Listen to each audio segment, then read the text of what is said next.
السلام عليكم ورحمة الله وبركاته. النهاردة الحلقة غير بقية الحلقات اللي أنا بنزلها. النهاردة الحلقة هتبقى عن كأس العالم.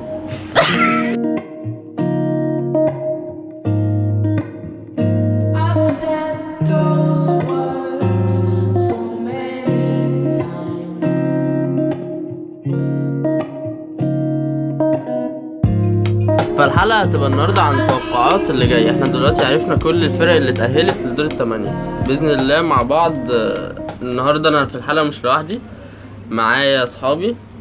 فمعانا محمد صاحبي، خالد صاحبي برضه صاحبي، أحمد وخالد بقى دول صحابي. هنبدأ دلوقتي نعرف كل واحد بيشجع منتخب ايه قبل ما نبدأ في التوقعات. محمد، خالد، برتغالي برازيلي بقى. برتغالي طب والله هو باين كده ان في 3 برتغال وواحد برازيلي. ارجنتين ان شاء الله. طيب دلوقتي قبل ما نبدأ بصراحة عاوزين نتكلم عن اداء المغرب اللي فاجئنا كلنا، والرقم يعتبر اول مرة يتحقق في كمنتخب عربي اصلا. فعاوزين ناخد ارائهم برضو. محمد. بصراحة المغرب قدمت أداء أكثر من رائع. فاجئونا بصراحة باللعب، تاكا اللي لعبوها والأداء والروح. هي الروح بصراحة يا جماعة، هي الروح أهم حاجة في الفريق. وبصراحة حكيم زياش ضاف لهم كتير، كان الجبهة اليمين رائعة يعني. فعلا حكيمي وزياش ما شاء الله يعني. بصراحة لا، عملوا بصراحة طفرة، ومدرب كبير، مدرب عالمي بصراحة بتاعهم، وحاجة أول مرة تحصل في منتخب عربي كمان. طبعا. متفق مع كلام اخويا محمد. صراحة منتخب المغرب عمل شغل عالي، وأول مرة منتخب عربي يتأهل، يعني حاجة كبيرة جدا. إن شاء الله يعني هيشرفونا في باقي الماتشات يعني. يا رب. كمان يعني مش هضيف حاجة والله يا اخواتي، قالوا كل حاجة يعني. تمام أنا آسف. التحضير من ورا واللعبة في نص الملعب، كفاية الروح. والروح بقى بيقاتلوا بصراحة يعني. هما فاجئونا بصراحة. حقيقي كانت حاجة رهيبة، حاجة احنا ما شفناهاش قبل كده. وحتى لو توقعنا فاحنا كنا متوقعين يكسبوا ماتش، يعني بصراحة يتعادلوا الباقي يخسروا. كانت حاجة صعبة ان هم يتأهلوا اول مجموعة كمان. هي حلوة بصراحة. مش عارف والله انت راجل 100 100. عاوزين برضو نقول هارد لك للسعودية اللي قدمت بصراحة أداء غير متوقع بالمرة. هي طلعت، بس بصراحة أداء مشرف كدولة عربية. السعودية والله عملوا ماتش مع الأرجنتين جامد، لعبوا دفاع متقدم وظبطوا اوفسايد. فكرة برضو المدرب بتاعهم انه بيلعب على الاوفسايد، يعني حاجة جامدة بصراحة. ان انت بتلعب على الاوفسايد، وبرضو في ماتش الارجنتين برضو بتاع 3 4 اوفسايد وقعوهم فيهم. المدرب بتاعهم بيشتغل بفكر عالي، وحاجة جامدة بصراحة يعني. وتحفيز اللعيبة برضه ما بين الشوطين يعني كان جامد قوي، ما عمل نتيجة حلوة يعني. هارد لك للسعودية. اعتقد الاصابات واللي حصل لهم بقى في المطوشة بصراحة، هم قتلوا نفسهم في ماتش الارجنتين، كانوا يستاهلوا. عملوا انجاز طبعا تاريخي ان هم كسبوا على الارجنتين. ف لهم تحية كبيرة يعني. هارد لك. قطر بصراحة أسوأ منتخب بصراحة. أسوأ لاعب كأس العالم بصراحة. مفيش تنظيم، مفيش تحركات. طبعا الأداء فنيا يعني الأداء ما كانش كويس أبدا، ومفيش تنظيم. وده على فكرة ممكن سببه ان هم اهتموا جدا بتنظيم كأس العالم نفسه، ويمكن ما اهتموش بتنظيم الفريق بتاعهم.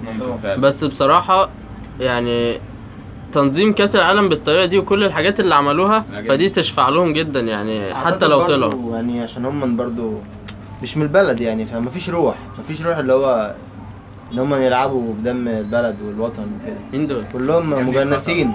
قطر بتجنسها كلها يعني، معظمهم مجنسين. فمفيش اللي هي روح التيشيرت. فاعتقد دي نقطة مهمة جدا يعني، لما الواحد بيبقى يلعب باسم بلده لازم يقاتل. ايوه، اما انت بتمثل بلدك برضو بيبقى اكيد بتجتهد وبتلعب او بتأدي كل اللي تقدر عليه. مع عشوائية بصراحة في اللعب، مش تنظيم. بس عاوزين نتكلم في حتة التنظيم كأس العالم نفسه والحاجات اللي عملوها. لا انت لو جيت لي دي فهم ظبطوا الدنيا. لا المنتخب مالوش دعوة يعني اكيد. المفروض اللعبة دي دولية، بتلعب في الدوري السعودي ولا. طبعا دي حاجة ودي حاجة، بس عاوز احييهم تحية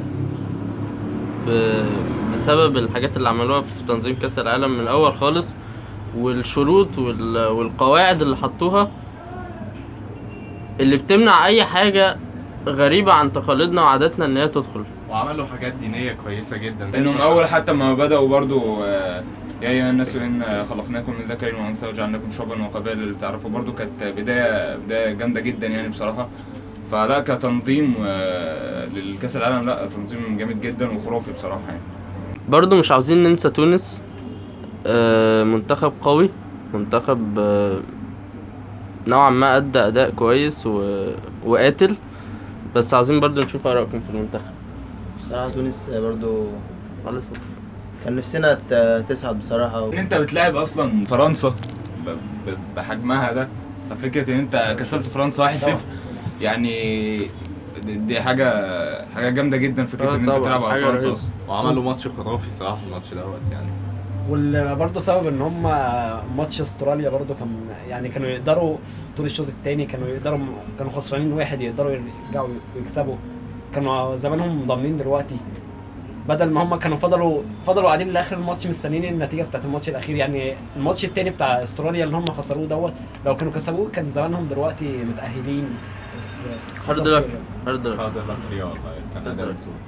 طيب بدأنا هنا دلوقتي فقرة التوقعات، كل واحد هيبقى ليه توقع. هنبتدي بأول ماتش وهو انجلترا والسنغال. ايه رأيكم؟ اعتقد الماتش ده هيروح لانجلترا يعني، محسوم. مش محسوم. طب السنغال فريق برضه صعب يعني، السنغال فريق مجتهد. مش مقنع، اداء مش مقنع بصراحة. ماني فارق معاهم كتير، بس تأهلوا برضه من غيره. بس مجموعة مش صعبة يعني، المجموعة اللي كان معاها مش هي اللي تحكم عليها ان هي فرقة ولا مش فرقة. خلي بالك السنغال افارقه برضو والله السنغال برضو انا شايف انهم فريق كويس جدا يعني في افريقيا، عاملين شغل عالي صراحة. فكل حاجة متوقعة في الماتش دوت، ممكن انجلترا وممكن السنغال، انت ما تعرفش بالظبط مين اللي هيلعب. هيبقى ماتش جامد يعني بالاخر. مش بالله يلعب. انجلترا لعيبه مهاريه والسنغال في بدني، فالماتش هيبقى جامد جدا اصلا، ما تقدرش ان انت تحسمها لحد يعني. بصراحة لا، اعتقد انجلترا هي اللي هتخلص الماتش ده. احنا لو هنروح للعقل، العقل بيقول ان مثلا انجلترا هي اللي هتاخدها، بس انجلترا برضو مش عارفه ما عندهمش الروح اللي هم تخليهم يكسبوا. كانوا بيلعبوا قدام امريكا ما كانوش. بس خلينا فاكرين برضو ان انجلترا كانت وصيف اليورو، اخر يورو. بس برضو اللي هو يعني ما فيش عندهم الروح اللي هي في حاجه ناقصاهم يعني. هو اللي عندهم لعيبه ياما، بس برضو في حاجه ناقصه ان هم يعني برضو لما كسبوا ايران 6-2 برضو ما كانش فيه منافسه، بس برضو يمكن عشان ايران ما كانتش منظمه او ايران ما كانت في حاجه ناقصه في الفرقه. امريكا برضو في الماتش بتاع امريكا كان معاهم مين تاني في المجموعه؟ امريكا وانجلترا. امريكا وويلز برضو. يا جماعه برضو ماشي، احنا اتكلمنا دلوقتي. التوقع الوحيد اللي اتقال محمد وقال انجلترا، وانا برضو شايف ان انجلترا. وانا شايف انها ممكن السنغال تعمل اي حاجه صراحه. انا ما اقدرش احسمها بصراحه، بس السنغال يعني كده 2 انجلترا و2 السنغال. انا شايف من وجهة نظري موجود عشان بعد ما بتاخد انا من وجهة نظري السنغال كويسة جدا ومجتهدين، وانا كمان اعتقد ان هم هيوصلوا لضربات جزاء من كتر ما الماتش هيبقى جامد. بس انجلترا هي اللي هتصعد في حتة ضربات الجزاء مثلا. تاني ماتش هنتكلم عليه هو هولندا وامريكا، الجنب الشمال كده. لا بصراحة أمريكا صفر كرة قدم من وجهة نظري. ناس ما فيش كورة، مفيش جملة، مفيش لعب، مفيش أداء يعني. مش عارف، ما عندهمش بس لو بوليسيتش هو اللي بيلعب لوحده. لا بصراحة ما فرقة مش هي اللي تنافس، مش هي اللي تلعب كورة يعني بصراحه. فلا هولندا هي اللي ان شاء الله. هولندا برضه هي المتوقعة اللي هي اللي تعدي. وفي فان دايك برضه، وفي ناس معروفه كتير يعني، دي يونج وفان دايك وناس كتير قوي معروفه يعني وبيلعبوا كوره. ليهم رصيد كروي يعني. انما امريكا ملهاش في اي حاجه الصراحه، يعني امريكا ملهاش في اللعب الكوره خالص، يعني مفيش تنظيم، مفيش اي حاجه في الفريق خالص الصراحه. لا هولندا اللي هتكسب. يعني كلكم كده توقعتوا هولندا. انا برضه اتوقع هولندا ومن وجهة نظري اقول لكم على حاجه. امريكا طبعا زي ما احنا قلنا ان هي في الكوره مش منظمه ابدا، مع اساسيات حتى ضعيفه جدا. وعاوز اقول حته برضه ان هولندا في اخر ماتشين ما كانتش الحاجه اللي احنا متوقعينها. يعني هولندا ما كانتش الفريق الجامد جدا وهي اتأهلت اعتقد بسبب ان الفرق اللي معاها في المجموعه ما كانتش جامده. بس انا برضه عايز اقول لك على حاجه، الدور ال 16 ليه روح تاني من اللعبه. لا فعلا. المجموعات، لعب المجموعات بيبقى غير لعب الدور ال 16، لان دور ال 16 خلاص انت خلاص يعني وصلت. ده يبقى معانا احنا توقعنا كلنا الماتش ده هولندا هي اللي هتكسب. برضو في حته مهمه كنا لازم نتكلم فيها، وهي خروج منتخب كبير وليه سمعة في كأس العالم، يعني هو منتخب ألمانيا. احنا كنا بنحب منتخب ألمانيا طبعا. مش في ولا كيميتش غالبا. هو مش هولندا عملت برضه نفس الحوار؟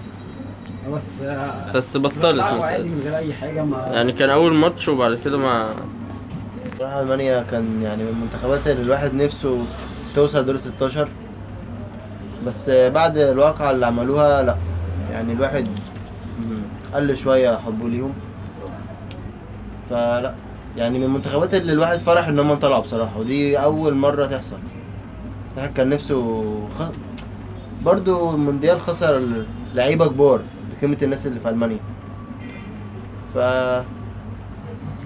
لازم برضو يراجعوا مبادئهم ويصححوا بقى الموضوع ده برضو قلة دين وقلة عقل وعقيدة فاسدة كلها. نفس الكلام والله. يعني هم جايين يلعبوا كوره، مش لازم يدخلوا امور سياسيه في حياتهم، او مش سياسيه يعني عقيدة ما تتصدقش عندهم إن هي أو أصلاً تقاليد عندهم. تقاليدهم عايزين يطبقونا بيها. لا ما ينفعش برضه. هولندا نفس الكلام، بس هولندا يعني لما عرفت سكتت وما عملتش حاجه، ركزوا في الكوره، هم طلعوا دور ال 16 يعني تمام يعني. بس كويس ان هي طلعت والله.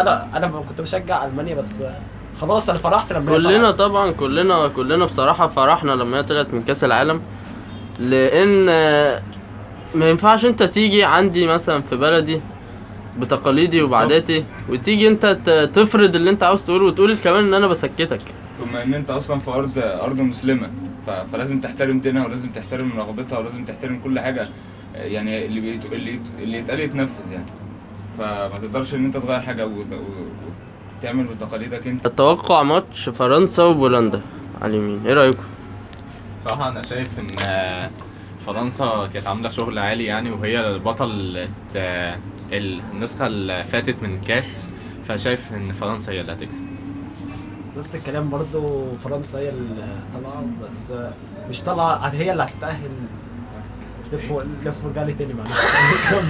يعني اعتقد فرنسا طبعا. بولندا بصراحة ما مالوش حاجه. ضعف المجموعة برضو، يعني اعتقد المجموعة فيها 9 انها توصل. فعلا اتأهلت بضعف المجموعة. هي بولندا بصراحة ما كانتش مستوى فريق في كأس العالم أبدا، برغم ان معاهم ليفاندوسكي، بس معلش ليفاندوسكي مش هيعمل حاجة لوحده. طبعا. فكان بصراحة زي قلته. هو بصراحة يعني حمام فضيحة. بصراحة يعني طبعا فضيحه كبيره جدا. حمام فضيحة كبيرة. ف لا بصراحة بولندا برضو يعني ولا حارس ولا ليفاندوسكي، بس يعني المفروض تبقى منظومة كاملة يعني تبقى مترابطة، بس هي لا. فرنسا تاخدها ان فرنسا بصراحه منتخب محترم ومنتخب لعيبه كبيره جدا بصراحه. وبولندا تعبانه يعني، تعبانه خالص يعني. ففرنسا ان شاء الله. برضو كده كله متفق على فرنسا، وانا نفس الكلام متفق على فرنسا هي اللي هتصعد. دلوقتي هندخل على ماتش الارجنتين واستراليا، وده الماتش اللي ما اتفرجش على كاس العالم ممكن يقول لك الارجنتين على طول، لكن اللي اتفرج هيعرف ان الماتش ده فيه كلام كتير. ايه رايكم؟ صراحة الأرجنتين هي مرشح الأكبر يعني. صراحة هم هجوميا عاليين جدا، يقدروا يكسبوا أي حد هجوميا، على المستوى الهجومي، على المستوى لا صراحة أعتقد الأرجنتين ممكن تبقى مرشح الأول للبطولة دي. هي هم- شويه الاخطاء بس الدفاعيه واعتقد بتتحل يعني يقدروا يحلوها. نفس الكلام برضو، انا شايف الارجنتين، بس خايف برضو الاستراليا ترجع تاني زي ما كسبت تونس بهدف، يعني بيلعبوا اللي هو يجيبوا هدف بعد كده يرجعوا يلعبوا كلهم جوه ال 18. يعني في قلق. في قلق من استراليا اللي هم زي ما كسبوا الدنمارك وكسبوا تونس.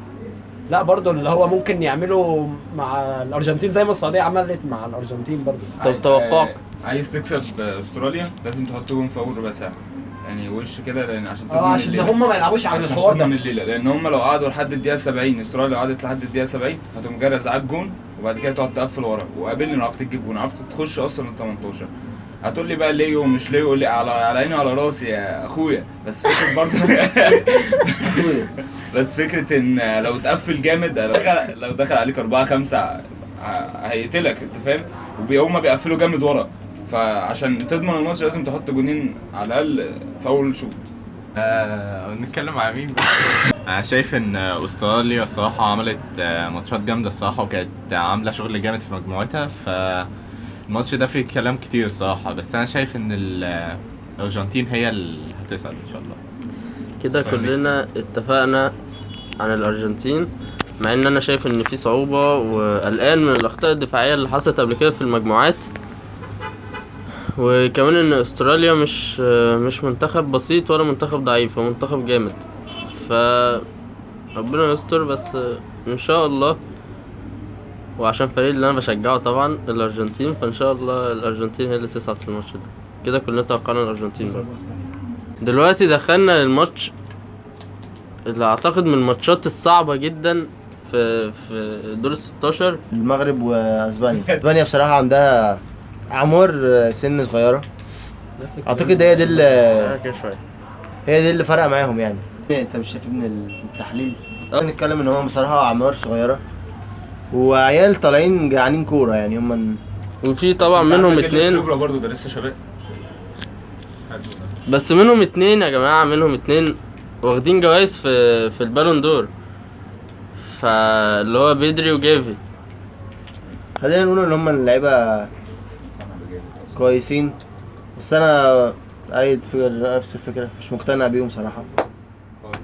اتنين ممكن بدري شويه، جافي كل الفوز للمغرب لا، ان شاء الله. بدري ممكن شويه، جافي بحس بتمشي معاه. بالظبط. ف هم المنظومه برضو كويسه يعني، هم كمنظومه كويسه، المدافعين للنص. فكرة برضو ان ما خدش راموس برضو دي حاجة برضو يعني حاجة طبعا. غريبة من الحاجات ازاي ما تاخدش راموس وما تاخدش ديخيا طبعا. واحنا كده كلنا طبعاً. عايزين المغرب تتأهل ان شاء الله يعني. طبعا كلنا بنتمنى ان المغرب تتأهل، بإذن وبإذن الله الله يعني. هتتأهل واحنا واثقين فيها بإذن الله. نفس الكلام برضو، نفسي المغرب اول ان هي تتأهل، بس برضو اللي هو لو الفوز ده اتحقق ما مش هيبقى بقى زي الفوز الارجنتين السعوديه على الارجنتين أكيد، على فرنسا. أكيد. هيبقى فوز، لا بجد هيبقى حاجه انجاز تاريخي. انجاز جامد قوي. بس برضو نفسي بجد يعني المغرب هي كل ده تمني. اه توقعاتكم للماتش؟ المغرب ان شاء الله. المغرب برضو المغرب باذن الله. اسبانيا. انا من وجهة نظري برضو ان اسبانيا منظمة اكتر، واسبانيا عندها حاجة كويسة ان هي بتشوف طريقة كل منتخب قبل ما تلعبه، فتلعبه بالطريقة بتاعته. مين؟ اسبانيا. فاسبانيا اتوقع ان هي اللي هتتأهل، بس كلنا بنتمنى باذن الله وربنا يوفق منتخب المغرب باذن الله. هنيجي بعد كده الماتش اليابان وكرواتيا، الامير مودريتش. محسوب لليابان. الماتش دوت يعني ما حدش يقدر يقول مين بالظبط اللي هيتأهل، ما انا قلت لان بصراحة لا، أنا ما أقدرش. انا بصراحة لا، اعتقد ان كرواتيا هي اللي هتوصل. اليابان من رأيي ما كانتش تستحق انها توصل شالوا من كوستاريكا برضو اللي هي يعني. هي اسبانيا سابت لها الماتش شوية، انا شايف لا فبصراحة لا، اليابان مش بتقنعني بلعبها خالص. نفس- اعتقد كرواتيا هي اللي هتكسب الماتش ده. نفس الكلام برضو. كرواتيا لا كرواتيا برضو. اليابان مرة تلعب ومرتين، لو برضو زي ما قال اسبانيا سابت لهم الماتش، ف لا كرواتيا ان شاء الله. شايف ان كرواتيا هي اللي هتتأهل صراحة. هي كانت وصيف كأس العالم اللي فات، فانا شايف ان لعبها احسن بكتير. اليابان لعبها على قدها خالص صراحة يعني. احنا خلصنا الماتشات وهجيب لكم التوقعات، كل واحد توقع ايه الفرق اللي هو متوقعها ان هي تتأهل. هيبقى فاضل لنا البرازيل والبرتغال بس، الماتش بتاع البرازيل والماتش بتاع البرتغال. ايه رأيكم طيب في الماتش اللي ممكن يبقى مع البرازيل؟ احنا لسه مش عارفين مين اللي هيتأهل. طب ايه رأيكم في الماتش اللي ممكن تلعبوا البرازيل مع غانا او كوريا الجنوبية او الاوروجواي؟ لو لعبت اي فريق من التلاتة دول البرازيل تتوقع البرازيل اقوى طبعا. اقوى من التلاتة. شايف انها محسوبه للبرازيل بصراحة. انا شايف ان البرازيل هي اللي هتكسب، وزي ما قال اخونا محمد هي مرشحة للبطولة. اي فرقه هتلاعب البرازيل هي اللي هتاخدها. معاهم سكواد جامد قوي، معاهم فرقتين مش فرقه واحده. اكيد دي ما عليهاش اختلاف. فالبرازيل طبعا. فين انت عندك ناس اصلا قدام بتخلص يعني. انت عندك فينيسيوس، عندك نيمار لما كان بيلعب يعني دلوقتي مصاب. ففكره ان انت عندك ناس قدام بتخلص بس. دلوقتي هنروح لماتش البرتغال ولسه مش عارفين يا اما سويسرا يا الكاميرون. دلوقتي هنتكلم على ماتش البرتغال واللي هي هتلاعب يا سويسرا يا الكاميرون، وده صعب جدا الكاميرون اصلا تتأهل، لان البرتغال دلوقتي هنقول ان هي هتلاعب يا سويسرا يا صربيا، باعتبار ان الكاميرون هتخسر يعني. والاقرب صربيا، هتلاعب صربيا. تفتكروا هيبقى ماتش سهل على البرتغال ايا كان سويسرا ولا صربيا؟ البرتغال عندها اخطاء دفاعيه كتيره بصراحه. انا بخاف من اخطاء دفاعيه كتيره جدا ورا يعني. بيلوشوا ورا بصراحه كتير يعني. الحارس بالذات. البرتغال عندهم سكواد جامد قوي، بس المدرب اللي معاهم يعني مش منظمهم كويس، مش منظمهم، اللي هو في حاجه ناقصه برضه. زي كنا بنتكلم برضه على مين ان في حاجه انجلترا برضه. الفرقتين معاهم سكواد جامد قوي بس اللي هو في حاجه في الفريق. هو فكر المدرب، مفيش. هو المدرب اللي بيشغلك. انت لو معاك مدرب كويس مثلا زي السعوديه، انت عندك مدرب السعوديه السكواد مش قوي بس المدرب بالظبط هو كان مشغلهم، لكن انت ما عندكش مدرب اصلا. هو المدرب مش هجومي، هو بيعتمد هو خلينا بس، هو مين مدرب البرتغال؟ سانتوس. هو مش هجومي يعني، هو عنده اوراق هجوميه كتير بس اللي هو مش عارف يستخدمها. هو بيعتمد على التحضير واللعب من تحت زي الله يهديه ده كارلوس كيروش مثلا، نفس الحوار برضو. منظومه دفاعيه، ما انت مش هتفضل انت يعني احسن وسيله للدفاع هي الهجوم يعني. انت عشان تجيب جوان لازم تهاجم مش هتدافع. انت كل ما هتدافع كل ما تستقبل اكتر. بس انا شايف ان هما ممكن يحلوا كل دوت يعني، مش صعب ان هو يتحل. وانا صراحه انا بشجع البرتغال، فانا صراحه عايزهم يكسبوا ويتاهلوا ان شاء الله. فان شاء الله نشوف منهم لعب كويس. اعتقد هما لو عرفوا يستغلوا كريستيانو فالموضوع ده هيسهل عليهم كتير، لان هو كريستيانو فكره ان هو بس بيلعب، فهو مش بيلعب بس، هو بيسحب معاه 2-3 معاه يعني. 2-3 بس واقفين عشان كريستيانو. هو لو اعتمد على الحته دي وهيقدر يخلص يعني. كريستيانو بيوسع لهم برده مساحات. نفس مش كبر؟ لا كريستيانو مش مهما كبر يقولوا، بس برضه اللي هو ليه مكانه في الملعب. ليه مكانه ليه قيمته طبعا. بس ايه رايكم في عامل السن؟ شفت انت الارتقاء بتاعه في اخر ماتش؟ طبعا لا صراحه ما نتكلمش على السن. اللعيب بيبقى عنده 20 سنه وما بيعرفش ينطها دي. اكيد مش هتجيب برضه يعني ايام 2008 و2010 مش هتجيبه لحد دلوقتي. اكيد السن عليه عامل طبعا، والمجهود بيفرق. بس فكره ان انت عندك واحد زي ميسي وواحد زي كريستيانو، الاثنين دول لما بيكونوا في الماتش حتى بيرهبوا الخصم، بيرهب المدافعين. فكره ان هو اول ما بيشوف كريستيانو بتلاقي 2-3 راحوا معاه. طب انت فتح لك مساحات، انت فاهم، فتروح براحتك. بس هي الفكره في كده. وفكره ان هم ساعه ما كانوا كسبانين 1-0 دوت، وان زي ما محمد قال ان هو كريستيانو مثلا موجود في الملعب، كل ما بيروح اي حته بياخد 3-4 معاه. المدرب ما يطلعوش بدري بقى. مثلا في ماتش الاورجواي مثلا ساعه ما هم كانوا كاسبين 1 طلعوا اللي هو انت هو المدرب مش هجومي. الحته الهجوميه هو مش عارف يستغلها يعني. هو بيعتمد اكتر على نص الملعب والمدافعين وتحضير وواحده واحده. هو مش فعلا مش هجومي. اعتقد هو لو استغل الحته الهجوميه ده يبقى مميز جدا يعني.